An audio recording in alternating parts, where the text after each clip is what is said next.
Good afternoon, everyone. I'm very happy to welcome our today's speaker, Rhythm Grover from ISI Delhi.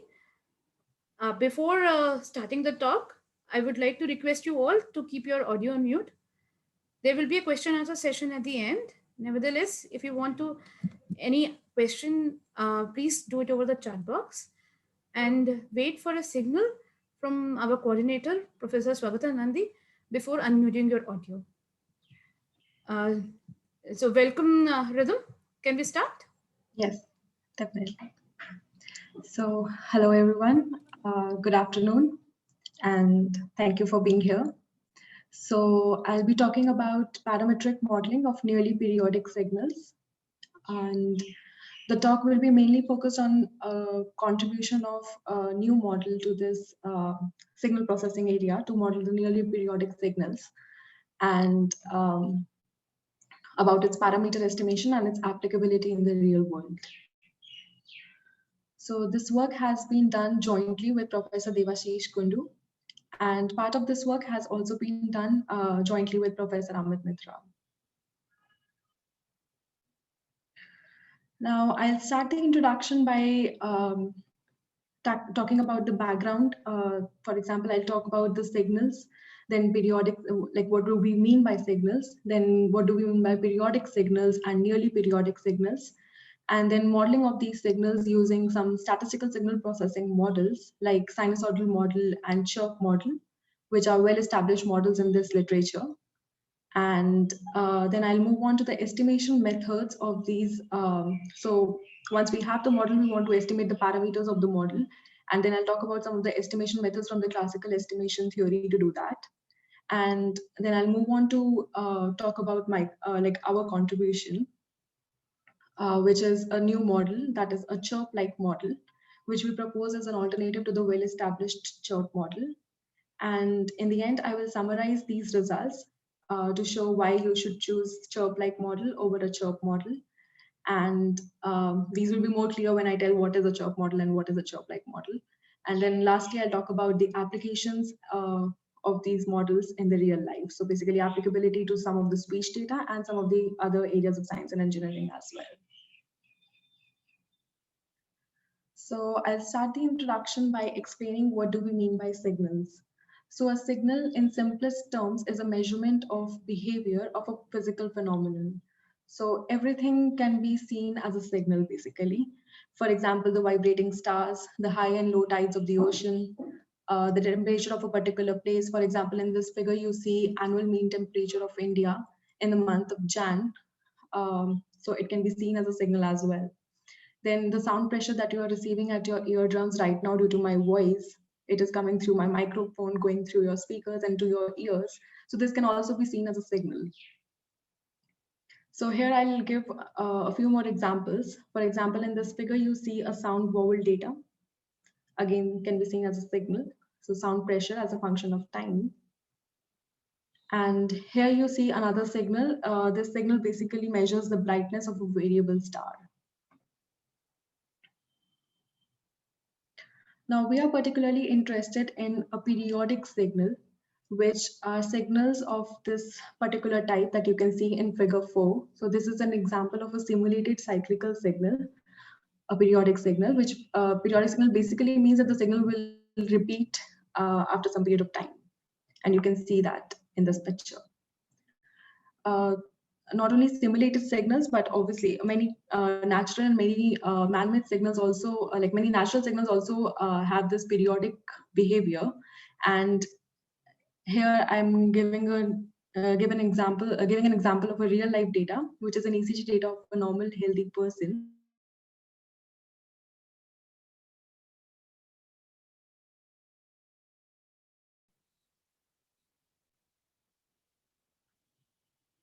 Now, why do we want to analyze these signals or periodic signals or any signals for that matter? So one reason can be data compression. So suppose you have a large amount of data and you can fit a model to this data, then you would obviously prefer to store the model parameters instead of the signal itself, signal data itself, because it will save you a lot of space. So that is data compression. Then another reason can be to identify and classify different patterns. And once you know, using the models, once you know the period of a signal, if it is a periodic signal, then you can better understand the phenomenon under study also, and you can make future predictions about it. So that can be another reason to analyze signals. And lastly, a reason can be just academic inquiry or curiosity. So we have reasons to do this. And now how to do that? So one way is the parametric approach. A parametric approach basically assumes a parametric model for the signal under study. So we assume that a parametric model basically has two components. One is the deterministic component and the other is a stochastic component. And the deterministic component will be according to the structure of the signal. For example, the structure can be periodic or nearly periodic. And the stochastic component is to take care of the noise present in the signal, because the signals that we usually observe in nature are distorted with noise.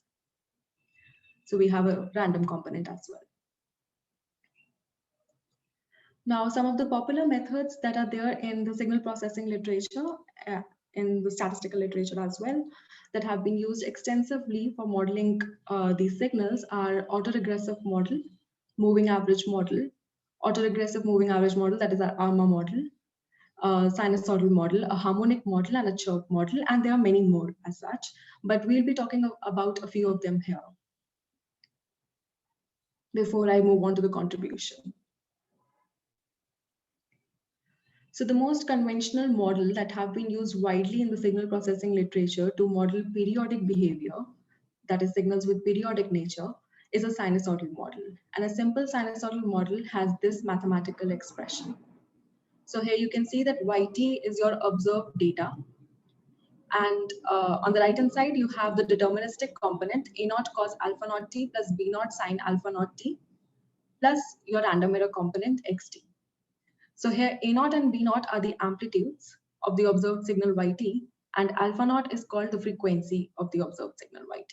And our aim is basically to estimate these unknown parameters, which are usually unknown in practice, a naught, b naught, and alpha naught, under certain assumptions on the noise component xt. So once we know the model, the problem basically reduces to estimation of the parameters.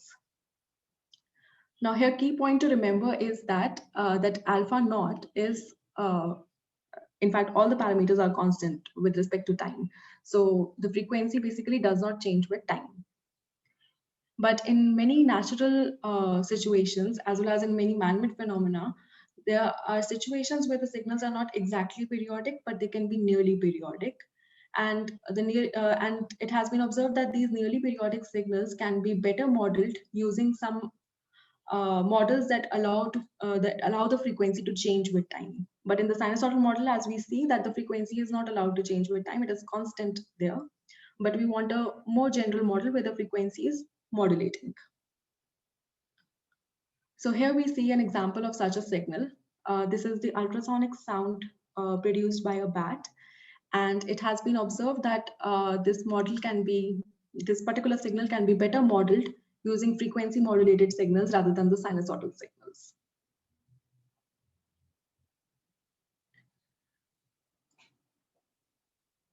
So here you see a chirp model. A chirp model is basically a model that allows for frequencies to change with time.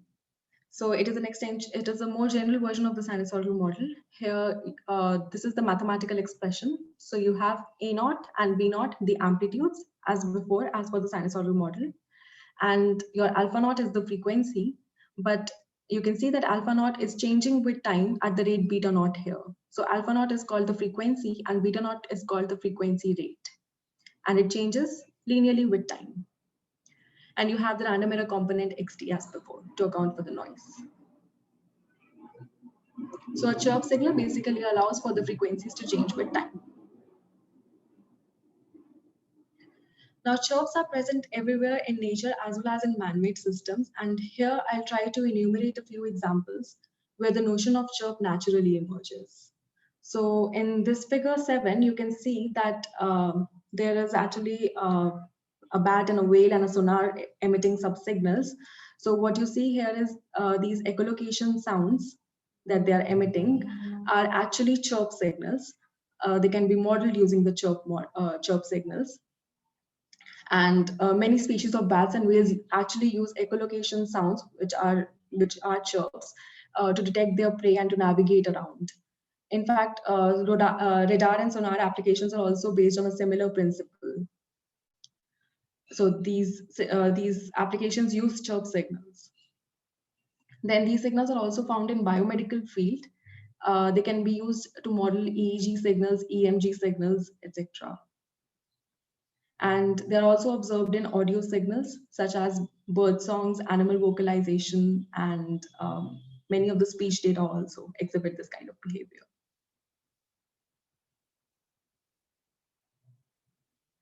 Now, so far we had talked about the deterministic component, that it can be a sinusoidal model if we have a periodic data, and a chirp model if we have a nearly periodic data, that is if the frequency is modulating, changing with time. And now we also have a random error component xt, so we want to make certain assumptions on that also. And the usual assumption that is made on the noise term is that of a Gaussian distribution, a wide Gaussian distribution, but that is mostly unrealistic in practice. So in our work, we will be assuming that the errors are from a stationary linear process, which is a much more general assumption, and it covers a large class of random processes like any MA process, ARMA process, or AR process. A finite dimensional one can be represented as a stationary linear process, and the explicit assumption we'll state later on in a few slides.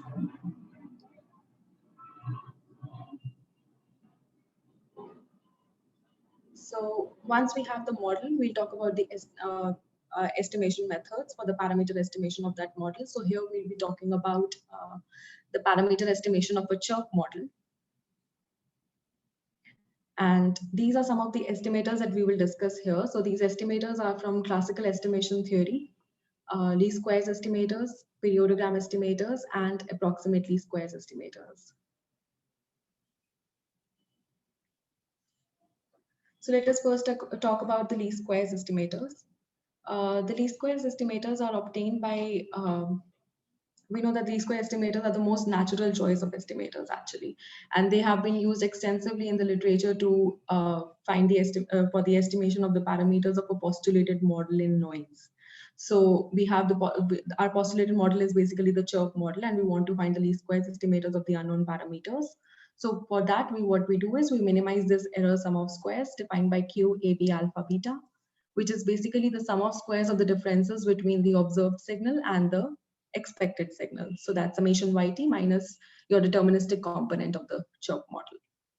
And we minimize this function with respect to A, B, alpha, and beta simultaneously to obtain the least squares estimators. Now, it is important to note here that since A and B are linear parameters, this optimization problem is basically a two-dimensional nonlinear optimization problem. And we want to remember that. Okay.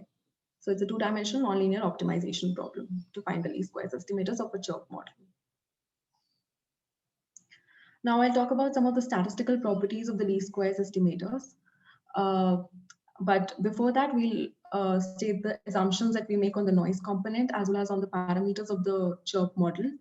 And then we study the properties of these estimators like strong consistency and their asymptotic distribution.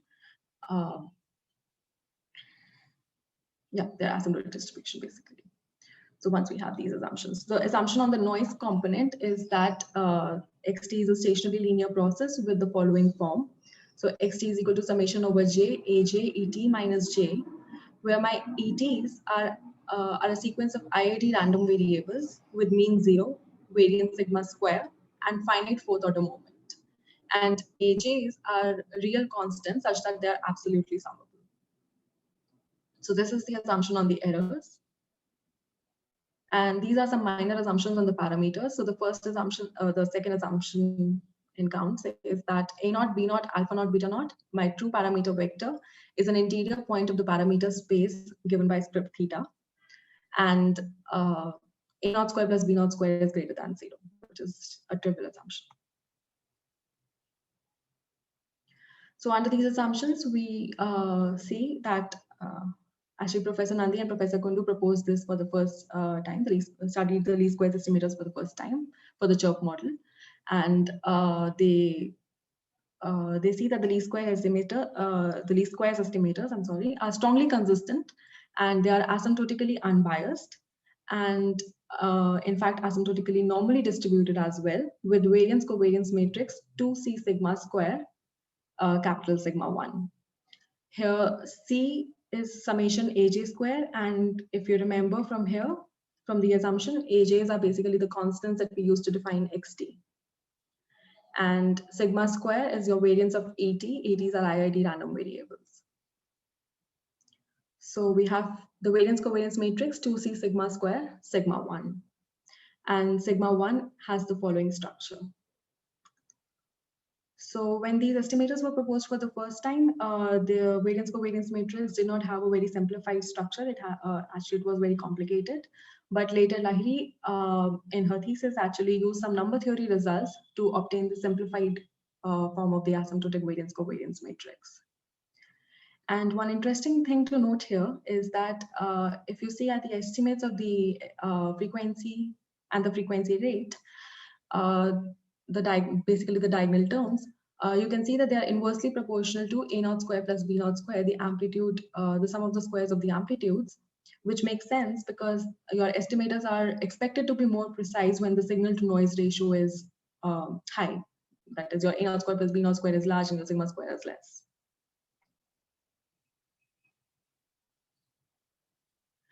Now, even though your least square estimators have good statistical properties that we just showed, they are strongly consistent and asymptotically normally distributed and asymptotically unbiased, but still there are computational difficulties involved in finding them. For example, in this figure, we see plot of negative of the error sum of squares. So it's the inward minus of the least square surface, basically. So instead of the troughs, you see the peaks. But you can see that there are several local maxima present on this surface. So finding them is not very easy. And to do that, we have to employ some iterative scheme. And for the iterative scheme to work, we have to give very good initial values to that method, to start that method. And then only that method may converge to the global minimum. So at the true values. So, and this is just for the one component model. So if there are many number of components in the CHOP model, then the problem will become more and more difficult. So finding them is not quite easy, even though a natural choice. Okay. So now we'll talk about the periodogram estimators. The periodogram estimators are another popular estimators that can be obtained by maximizing this periodogram type function, I alpha beta, defined as this. So basically, to find the periodogram estimators, what we want to do is we want to maximize this function, I alpha beta, at this fine grid pi j by n, pi k by n square, j running from 1 to n, k running from 1 to n square. So now the motivation behind this periodogram type function, behind the definition of the periodogram type function, is that is the conventional periodogram function that is already there in the literature for the sinusoidal model. So just to recall, we'll see. So here we have the periodogram function, the conventional periodogram function I alpha. And we maximize this I alpha at the Fourier frequencies, pi j by n, to find the periodogram estimator of the frequency of a sinusoidal model. So basically, the largest peak of this periodogram function gives you the estimate of the frequency. And if there are more number of components, for example, if there are p number of components in the sinusoidal model, then the p largest frequencies will give you the p estimates of the frequencies of the sinusoidal model. So now you can see that it is easy to, now it is straightforward to see from here that I alpha beta has been defined by extending the definition of I alpha to include the parameter beta for the CHOP model. In fact, the Fourier frequencies are also extended in this way. So we used to evaluate I alpha at pi j by n, and now we evaluate I alpha beta on pi j by n, pi k by n square, which is a very fine grid search. It is a grid search of length n cube. And we'll see why it is difficult.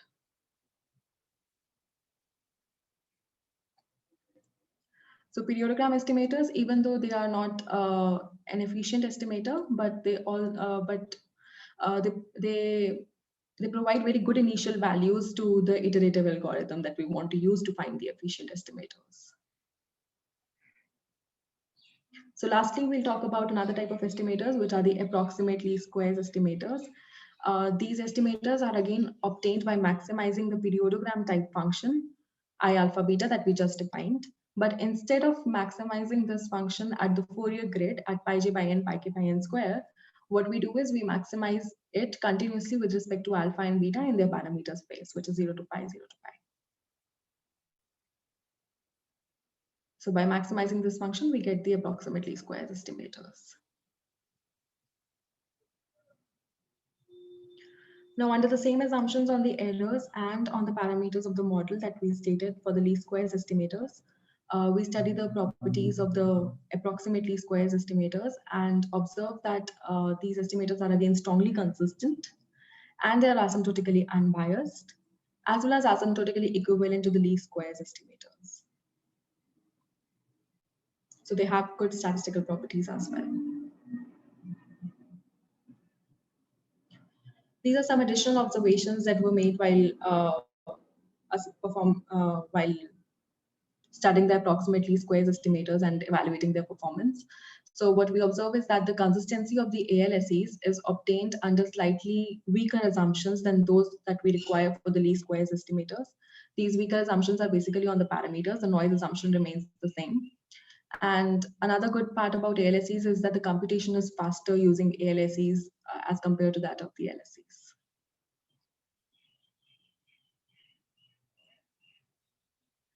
But again, we do face some practical challenges with ALSEs as well.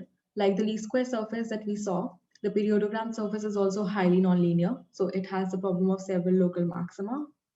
And to find the ALSEs also, we again have to solve a two-dimensional nonlinear optimization problem with respect to alpha and beta.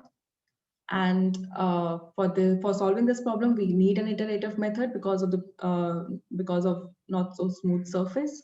And to find these initial values, we usually resort to the grid search, the fine grid search that we mentioned while explaining the periodogram estimators. And this is again, these problems have been listed for the one component model, and the problem becomes more and more intense when we go for a multiple component model.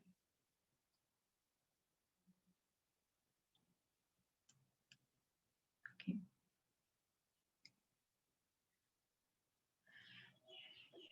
So now I'll come to our contribution, which is basically introduction of a new model, a chirp-like model. And we are introducing this model as an alternative to the chirp model, because we have seen that chirp model implementing fitting a chirp model in practice can be difficult because we have to solve this two-dimensional optimization problem in case of one component, but in practice, since we need a multiple component chirp model, so it is a difficult problem. So an alternative. A chirp-like model has the following mathematical expression. Here, yt is the observed signal data. And on the right-hand side, we have a naught cos alpha naught t plus b naught sine alpha naught t plus c naught cos beta naught t square plus d naught sine beta naught t square plus xt. So xt is again for your noise component. And a naught, b naught, c naught, and d naught are the amplitudes. And alpha naught is the frequency. And beta naught is the frequency rate, also called the chirp rate. So the motivation behind proposing this, I'll explain it further also, but the main motivation behind proposing a chirp-like model as an alternative to the chirp model is that it has been seen that they have similar behavior, in the sense that the data that can be modeled using the chirp model can also be modeled using the chirp-like model. And later we will see that how using a chirp-like model is computationally much more faster than using a chirp model in practice.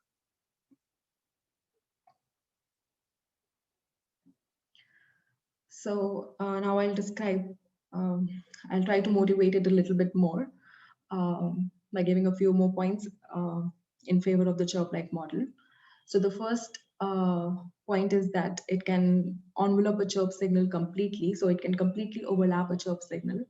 So here what you see in this figure is a chirp signal. The blue line basically represents a simulated chirp signal, and the red line represents a chirp-like signal, which is a chirp-like model fitted to this chirp signal.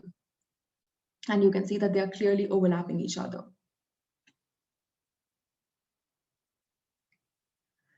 Now, apart from being an alternative to the chirp model, this chirp-like model can also be seen as a generalization of the sinusoidal model. That is, a sinusoidal model is a special case of the chirp model. And we can see that this is the chirp-like model equation.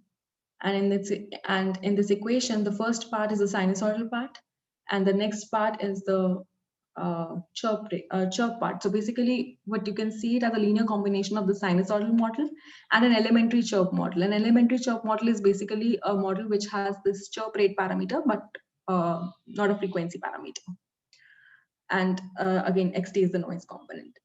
So if you take C0 and T0 to be 0, then this model basically reduces to your sinusoidal model, the first component, A0 cos alpha naught t plus B0 sin alpha naught t plus xt. So apart from the alternative, it also is a generalization of the sinusoidal model. Now, although we have seen that it produces visually indistinguishable results than as compared with the chirp model. So if we, as we saw that it can completely envelop a chirp model, but that is not enough to encourage the use of chirp-like model rather than the chirp model. The main advantage of using a chirp-like model is that the parameter estimation of this model using a proposed sequential algorithm that we will propose after a few slides, we'll talk about the estimation methods. And this proposed sequential algorithm basically reduces the computational complexity involved in calculating the least squares estimators of the chirp model to a great extent. So from basically what I mean is that fitting a chirp-like model using the proposed method is much more simpler and faster as compared to fitting a chirp model using the least squares estimators that we saw that has some practical challenges.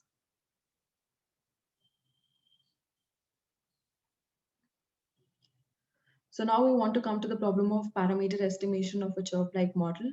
What we want to do is we want to estimate the unknown parameters of the model. Again, the amplitudes, the frequency, and the frequency rate. We are talking about the one component chirp-like model for now. And for that, we again consider some estimation methods from the classical estimation theory. So the first and the last method are the same as the ones that we considered for the chirp model, the least squares estimators and the approximate least squares estimators. And the second method of estimation that we will discuss here is the sequential least squares estimators. And this method will basically reduce like we will see that this method is much faster than the least squares estimators in practice. So first, let's talk about the least squares estimators again. So the least squares estimators again can be obtained by minimizing the sum of squares of the differences between the observed signal yt minus the deterministic component of the chirp-like model. So a cos alpha t plus b sin alpha t plus c cos beta t square plus d sin beta t square. And you minimize this QAB alpha beta with respect to a, b, alpha, c, d, and beta simultaneously. But again, you can see that since a, b, c, and d are your linear parameters, so they can be separated out using the separable linear regression technique of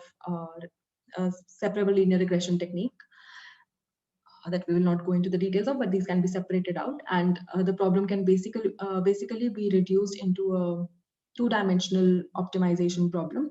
So I'm sorry, on the left-hand side, it should be Q, A, B, alpha, C, D, and beta. So it's a six parameter optimization problem, but since A, B, C, D are linear parameters, it turns out to be a two-dimensional nonlinear optimization problem. I'm sorry about that.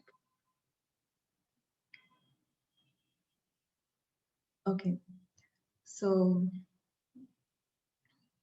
we talked about LSEs of the chirp-like model. Now, under the same assumptions, the assumptions on the error component of a stationary linear process that we used for the least squares estimators of the chirp model and the approximate least squares estimators of the chirp model. We study the asymptotic properties of the chirp-like model also. the least square estimators of the chirp-like model also, and it has been observed that these are strongly consistent and asymptotically unbiased, and in fact asymptotically normally distributed with variance covariance matrix 2c sigma square sigma 2. So the sigma 2 matrix is the variation here, and obviously it will be changed because there are 6 parameters now, and c and sigma square are as defined before. So this is the structure of the sigma 2 matrix. So from here we have all the variances and covariances between the parameters. Okay. Okay, so with the least square estimators, our problem is not quite solved because what we want is we are proposing a chirp-like model because we are claiming that it is computationally faster to implement a chirp-like model rather than the chirp model. But with the least squares estimators, we saw that we have to solve a two-dimensional optimization problem, as was the case for the least squares estimators of the chirp model. So what we propose here is a sequential algorithm. This algorithm is basically based on the sequential algorithm that was proposed for the sinusoidal model. And it is based on the, it uses the fact that different components in the model. So in our chirp-like model, there are two components. One is the sinusoid component and one is the chirp component. And it has been shown through some number theory results that these two components are orthogonal to each other for large values of sample size. So using this orthogonality, the sequential algorithm has been proposed. So the idea behind the sequential algorithm is that you estimate the sinusoidal component parameters, A0, B0, and alpha naught, which is actually a one-dimensional optimization problem because A0 and B0 are linear. So it's a one-dimensional non-linear optimization problem. Now, once you have estimated the sinusoid component, you eliminate its effect from the original data. And then you move on to estimate the estimators of the chirp component parameters, C0, D0, and beta naught with this new data. The new data is obtained by eliminating the effect of the sinusoidal component from the original data. So it will be more clear here when we see it mathematically. So what we do is, in the first step, we minimize this function summation yt minus a cos alpha t minus b sin alpha t whole square, which is basically your least squares objective function, assuming there is one sinusoidal component in the model. So what you do is you minimize this function and obtain an estimate of a, b, and alpha. So first you estimate alpha and then you get an estimates of a and b. And then you subtract the estimated sinusoidal components from the observed data. So yt minus a hat cos alpha hat t minus b hat sin alpha hat t, where a hat, b hat, and alpha hat are your estimators obtained at the first step. And you obtain a new data y1t. Now using this new data y1t, you minimize the function and define in step 3, that is summation y1t minus c cos beta t square minus t sin beta t square whole square with respect to c, d, and beta. So first you do it with respect to beta by reducing c and d in terms of beta, and then you find c and d also. So now if you see here, what you had to do is you have to solve only two one-dimensional problems. In contrast to the two-dimensional optimization problem that was needed to be solved in case of the least squares estimators, both for the chirp model and the chirp-like model. So if you use the least squares estimators, you had to solve a two-dimensional optimization problem, whereas for the sequential least square estimators, we have to solve two one-dimensional optimization problems.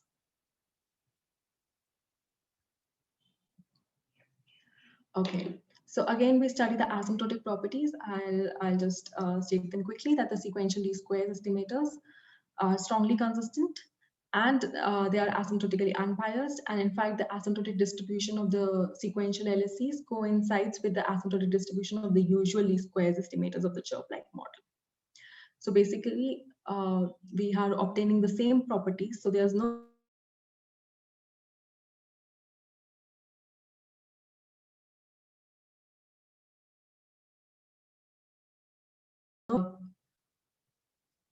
the reduced computation complexity. So basically, we, instead of solving a two-dimensional optimization problem, we have to solve only two one-dimensional optimization problems. And it becomes more clear how it's easier because with large number of components present in the model.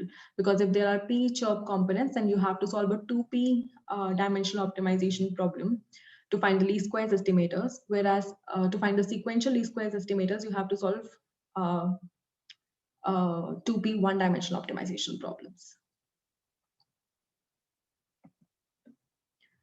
So before I go into the comparison of the sequential LSEs and sequential LSEs and LSEs graphically, we will define a multiple component chirp-like model, because in practice, we usually need a more general model than the one component one. So a multiple component chirp-like model is defined as follows.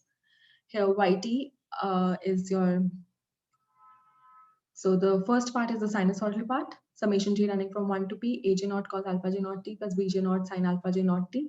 And the next part is the elementary chirp part, and you have the random error component xt.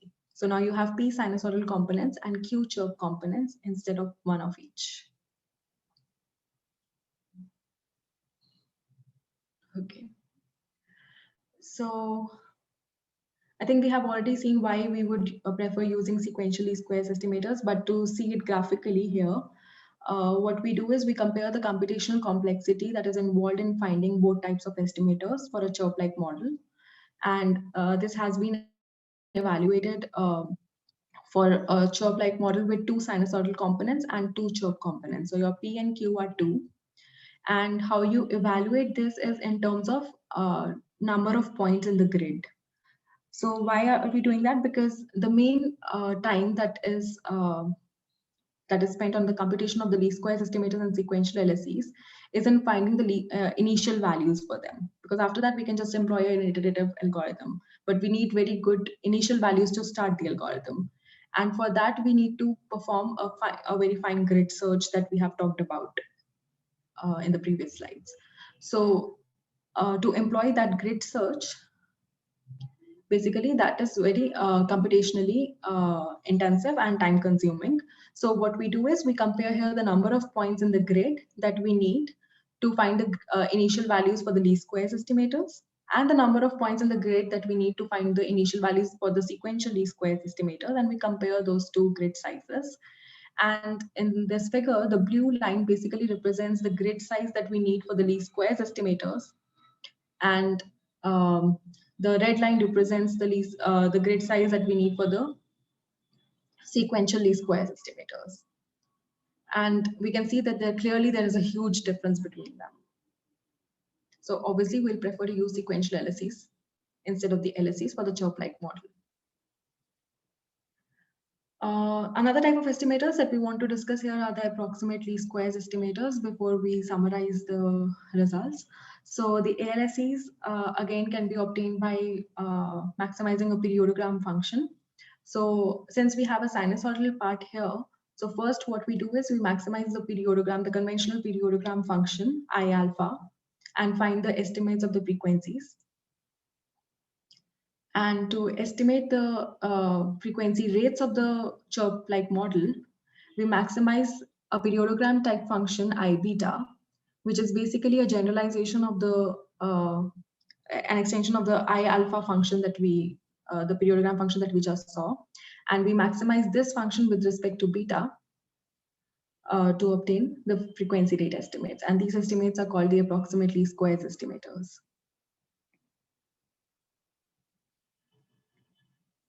So it is known for the sinusoidal model actually that the frequencies that the peaks of this I alpha function will be at the true frequencies.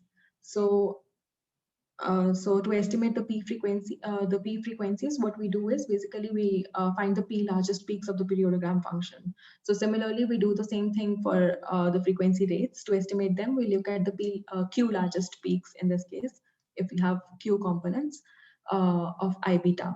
But the surface is not quite smooth, and there are several local maxima present on it. But if you look at it on a fine grade, then you can find the maximum of I beta at the two frequency rates. Okay, so now I'll summarize the results. Basically, what we want to do here now is that we want to So our agenda was basically to motivate the chirp-like model over the chirp model. And now we will see the comparison of the two models in terms of their computational complexity. So the main advantage that we saw that for the chirp-like model is that if we want to estimate the parameters using the sequential LSEs and the approximate least squares estimators, we have to solve two one-dimensional optimization problem. In case there are just one, we're talking about one component chirp-like model. So we have one sinusoidal component and one chirp component. And for estimating the frequency and frequency rate, we have to solve only two one-dimensional optimization problems.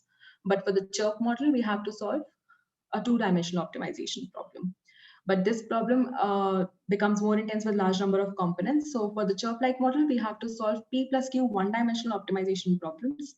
Whereas for the chirp model, we have to solve P two-dimensional optimization problems if we use the sequential LSEs there. Now, we have quite emphasized on the fact that we need very good initial values for finding these estimators. And to do that, we usually resort to grid search. And it can be seen that for the chirp-like model, to perform a grid search, we need a grid of mesh length n plus n square. While for the chirp model, we need a mesh of length n cube, because we need to evaluate the objective function in case of the chirp model, even for the least squares as well as for the approximate least squares, at the fine grid pi j by n pi k by n square. And that is a grid of length n cube. Whereas for the chirp-like model, since we solve first a sinusoidal problem and then a chirp rate problem. So we have an n grid and then a grid of size n square. So we add n square plus n for that. I hope that's not confusing. So I'll just tell in terms of numbers that if your sample size is of say length 500, then for a chirp model, to find the initial values, you have to search among 125 million points.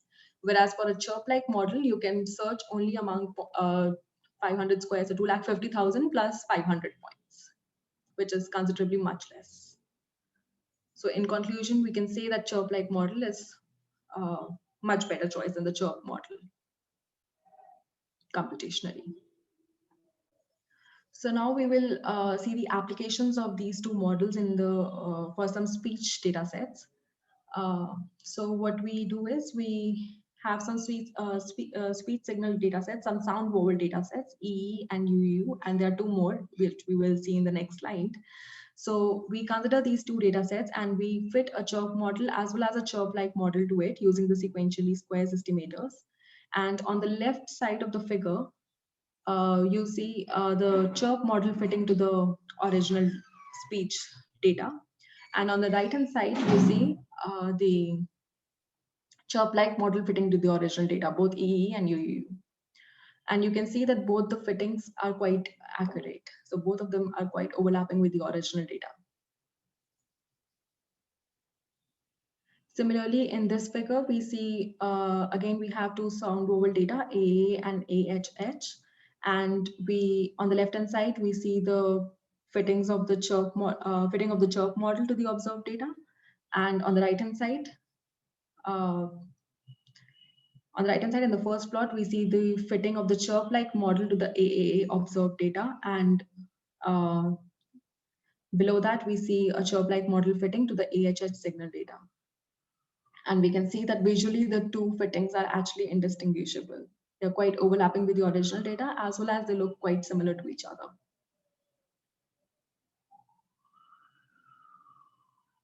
So in here,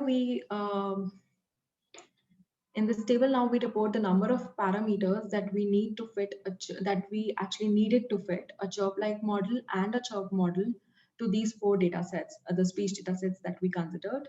And you can see that for the first three data sets, you can see that the number of parameters for the chirp-like model is always less than the number of parameters for the chirp model. For the last data set, we can see that there is an additional parameter in case of the chirp-like model, because we need 45 parameters for that, but for the chirp model, we need 44 parameters.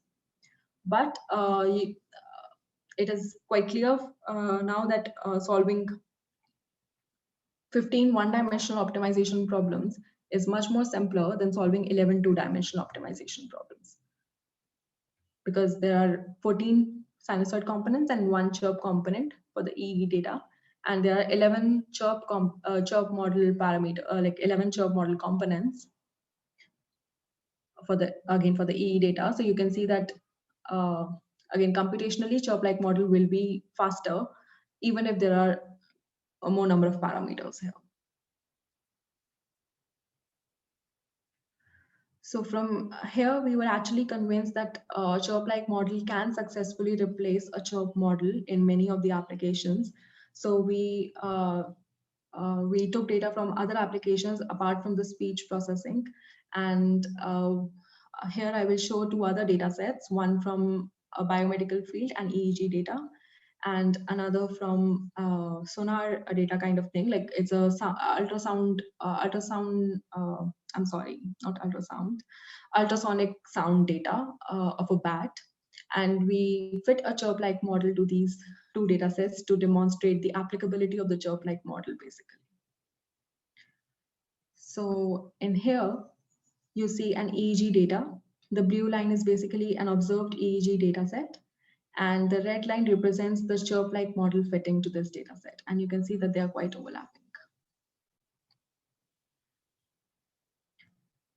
And in this figure, we see an observed bat data, the bat sound data, and we fit a chirp-like model to it. And the red line basically represents the fitting over the blue observed line. So in conclusion, we can say that the data that have been usually modeled in the signal processing literature using the chirp model can also be modeled using the chirp-like model, and in a much more feasible and manageable way. So these are some of the ongoing projects that I am working on, basically on the chirp model and the chirp-like model, but different kind of estimators.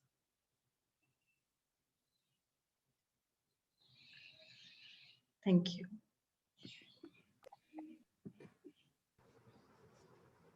Thanks, Rhythm. Thank you. Anyone has any questions or comments? Yeah, I have a question. Ranvi, can I ask? Yes, please. Okay, Rhythm. Yes.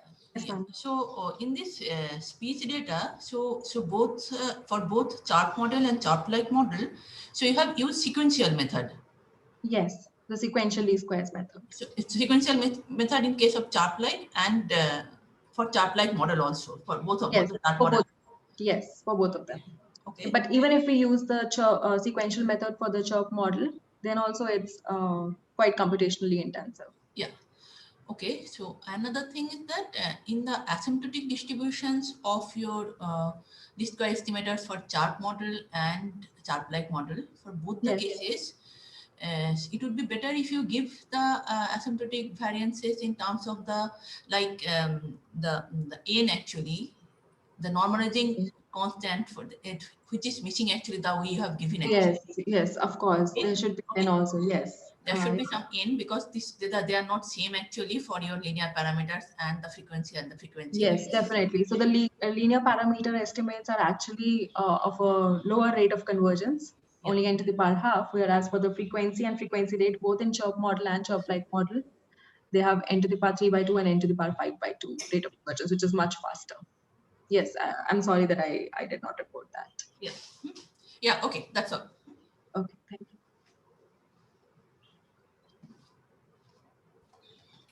So I have a question, if I can ask. Yes. This is a more general question about the whole chirp modeling thing rather than the specific implementations.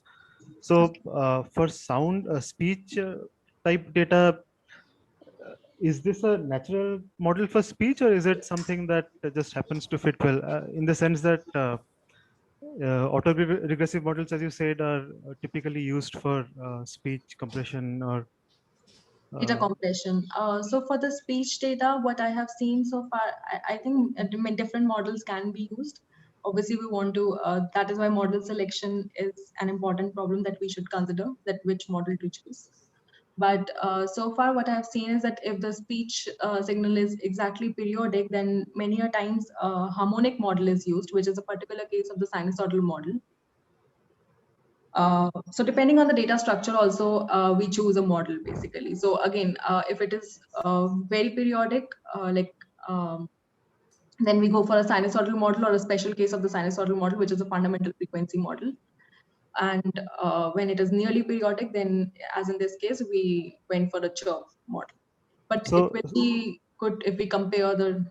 Yeah, so that leads me to my next question. So for example, in the models that you fit to the vowel sounds, Yes. I would expect a harmonic model. So how did you choose your parameters? And is it by just trial and error and then you found the visually good fit, or is there a criteria to decide that Yeah, this is a no, sufficient number here of we harmonic actually models? used a Bayesian information criteria to Okay. choose the parameter, but we do need to develop more model selection criteria for a better use, because the Bayesian information criteria is not always consistent with the results. So we usually, for the EEG data and for the BAT data, these are the results that we have reported are mostly based on visually Right.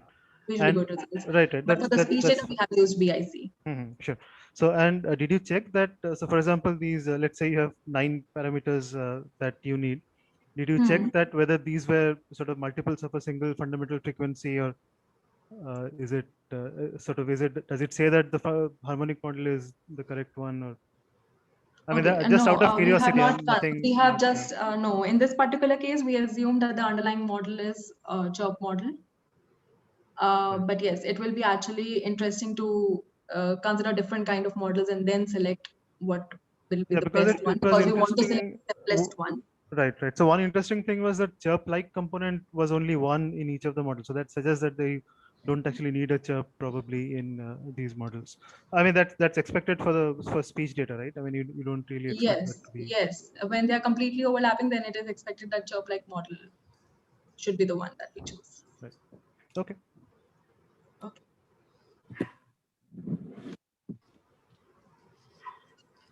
Any other question?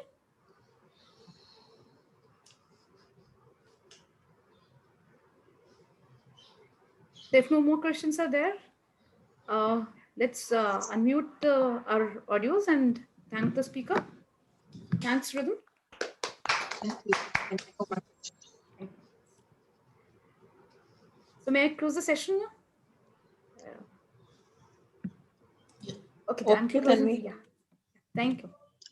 Thanks to all the participants for joining us.